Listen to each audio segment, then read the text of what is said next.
buenas tardes, bienvenidos a Música y Músicos. Estamos escuchando un trozo musical del oficio para el lunes de la Semana Santa, canto bizantino de 1600 años atrás. Estamos escuchando la primera música cristiana. Y le queremos invitar, por lo tanto, a un programa muy especial. Vamos a retroceder mucho tiempo y vamos a llegar hasta los lugares del primitivo culto cristiano, donde las palabras de San Pablo se hacían presentes ahí directamente, pero ir avanzando en el tiempo hasta llegar al período pregregoriano, porque evidentemente que con San Gregorio el cambio en la música, en el canon y muchas cosas es tan importante que merece un capítulo aparte. Ahora, este es un camino de voces solistas, es un camino de coros profundos, de palabras alargadas por modulaciones que suben, que bajan. Es, en el fondo, la música a través de las palabras. Ahora, las raíces judías están presentes, por supuesto, en los primeros años del cristianismo.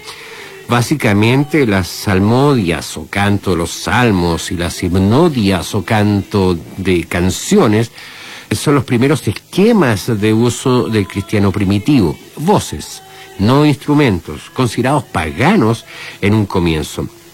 San Agustín en sus confesiones decía acerca de la música: oscilo entre el peligro de la voluptuosidad y la experiencia de la salvación. Cada vez que me siento más atraído por el canto que por el contenido de las palabras que se cantan, me confieso de un pecado grave y preferiría no escuchar al cantante. Interesante, ¿eh? Hay magia, hay espíritu, hay separación de lo terrenal para subir hacia lo alto en estas primeras manifestaciones musicales.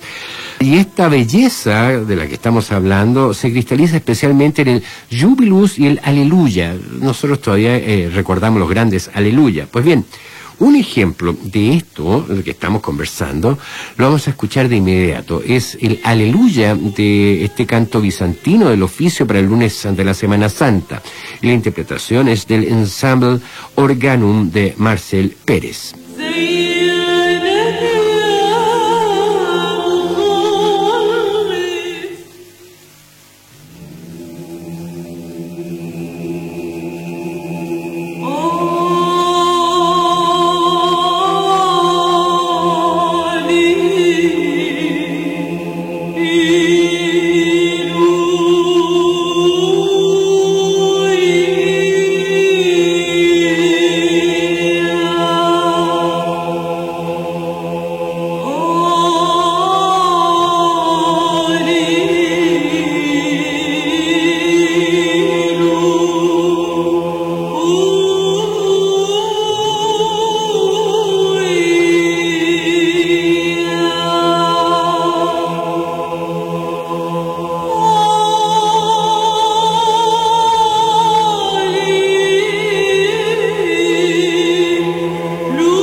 El centro de las primitivas comunidades cristianas está en Antioquía, punto central de las misiones evangelizadoras de San Pablo. Recordemos que en sus 3 primeros siglos de existencia, los cristianos eran una secta prohibida y que solo a partir del siglo IV, más precisamente, recuerda usted el edicto de Milán en el año 313, Roma da libertad de culto al cristianismo.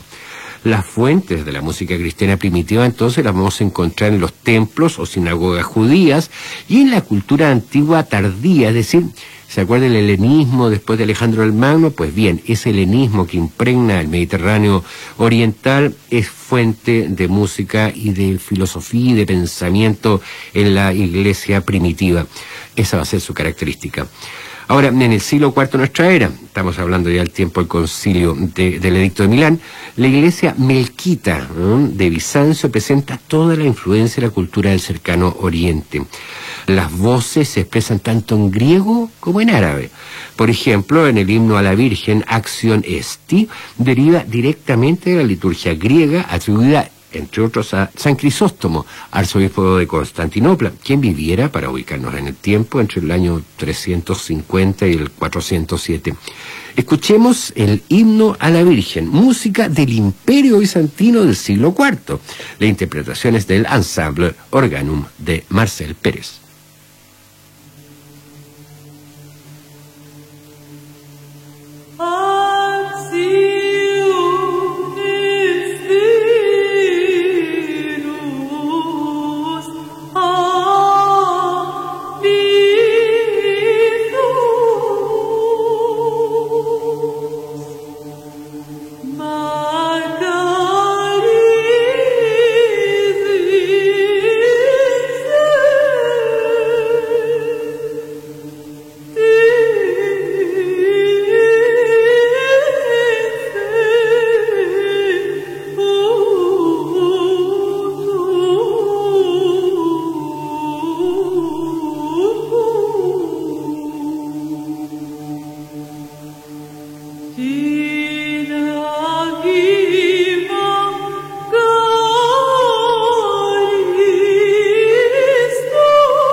Los cantos recitativos y las vocalizaciones van a ser las primeras expresiones musicales de los cristianos primitivos, antes que vengan las grandes reformas de música litúrgica, especialmente, como decíamos, con San Gregorio. La música se habría mantenido fundamentalmente oriental si hubiera sido influida por dos factores que fueron muy importantes. Por un lado, el resurgimiento cultural de lo griego entre los romanos, y por el otro, el descubrimiento del canto antifonal que hace San Crisóstomo de Antioquía, donde dos coros, para entenderlo, se alternan en el canto del texto. Ya no es el solista, son dos coros que manejan el mismo texto y se van alternando. Esta palabra griega antifonal, que significa contravoz, apunta especialmente hacia dos voces de iguales características, mientras que el término responsorial, que es la alternativa, viene de responder en latín y habla de un solista y un coro que le responde. Escuchemos entonces un tema de solista y coro, el oficio del nacimiento de la Madre de Dios, también del siglo IV de nuestra era, en la interpretación del Ensemble Organum de Marcel Pérez.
Quizás sea bueno recordar que la propagación del cristianismo se va centrando en las iglesias, establecidas en puntos distintos y distantes.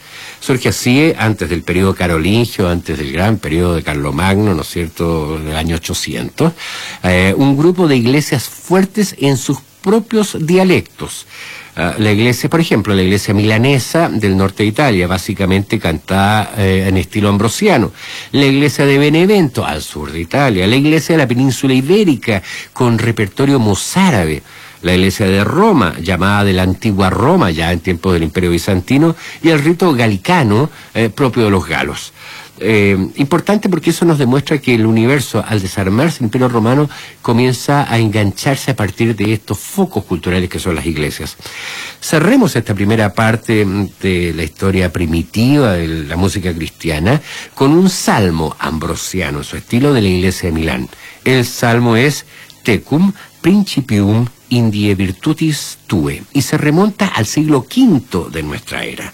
La interpretación es, por supuesto, del Ensemble Organum de Marcel Pérez. Regresamos después con más música cristiana primitiva en Música y Músicos, y lo dejamos escuchando este hermoso trozo. Virtus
Sacrificium Vox Clamantis. Esta es la misa mozárabe de la que estábamos hablando hace unos minutos atrás. Bueno, estamos de regreso en Música y Músicos con la música cristiana primitiva. Es el tiempo de la monodia, y antes de que el canto gregoriano marque un estilo de liturgia por varios siglos. Son años difíciles, son años duros. No olvidemos que estamos en el siglo V, en el periodo de las invasiones de los pueblos llamados bárbaros, que destruyen absolutamente el Imperio Romano de Occidente. Y eso significa una crisis profunda, porque el mundo al que están acostumbrados los europeos se desestructura totalmente. Desaparecen las famosas legiones romanas, alguna medida de seguridad en los caminos, desaparecen los emperadores, entre comillas, divinos, se detiene el desarrollo agrícola y quedan solo estatuas de los dioses, pero sin culto. Hay que buscar entonces una respuesta, y es allí donde la Iglesia cobra su impresionante importancia. Entre los siglos VII y VIII, la Iglesia de Roma adquiere todo su poder, y en su música y su liturgia se congrega entonces la comunidad. ¿Qué le parece si escuchamos el introito al Resurrexit canto de la Iglesia de Roma, precisamente de este periodo, VII y VIII siglos? La interpretación, por supuesto, del Ensemble Organum de Marcel Pérez.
Domine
cantos que estamos escuchando de la iglesia de Roma, siglo VII y VIII, queremos ofrecerle un trozo del oficio de la oración de la cruz, cuyo texto dice, adaptación libre.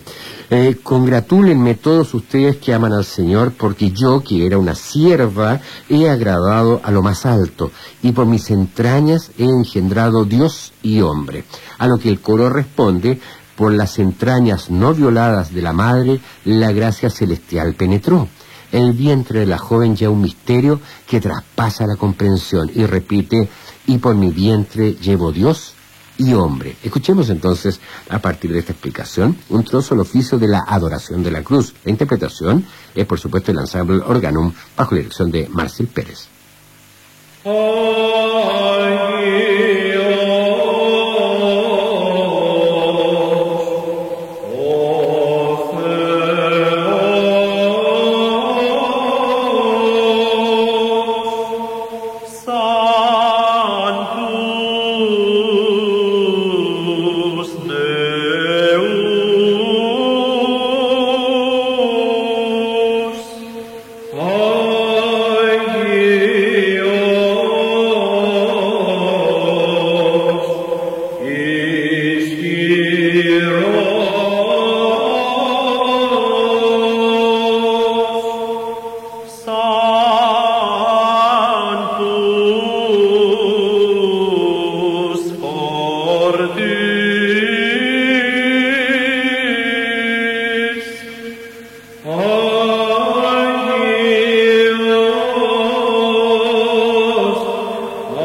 Uine fecit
Bueno, y para cerrar este ciclo sobre la música cristiana primitiva, antes de la gran reforma de San Gregorio, le queremos invitar a escuchar música de la iglesia de España.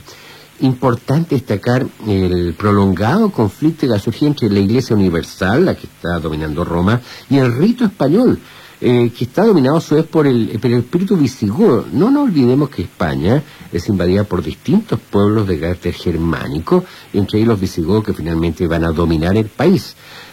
Recordemos que se establecen en España los visigodos alrededor del año 466 y que además muy poco después, 300 años más tarde o menos, en el año 711, viene la invasión árabe y va entonces a crear esta iglesia liturgias propias y luego todo esto va a generar una nueva mezcla donde lo cristiano y lo árabe va a pasar a llamarse lo mozárabe. Escuchemos entonces un canto mozárabe. Es el Sacrificium Vox Clamantis de la misa mozárabe de España. El manuscrito en que se basa es toledano, de Toledo, y la obra que vamos a escuchar nosotros tiene una estructura que está definida por escrito en el año 1500 de nuestra era. La interpretación, por supuesto, es del Ensemble Organum bajo la dirección de Marcel Pérez.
Bien, ha sido yo creo que una maravilla el reencontrarnos con la música de hace 15 siglos atrás. Gracias por estar con nosotros junto con la música cristiana primitiva. Ya tendremos oportunidad de disfrutar del canto gregoriano en otro programa, por supuesto. Hasta pronto.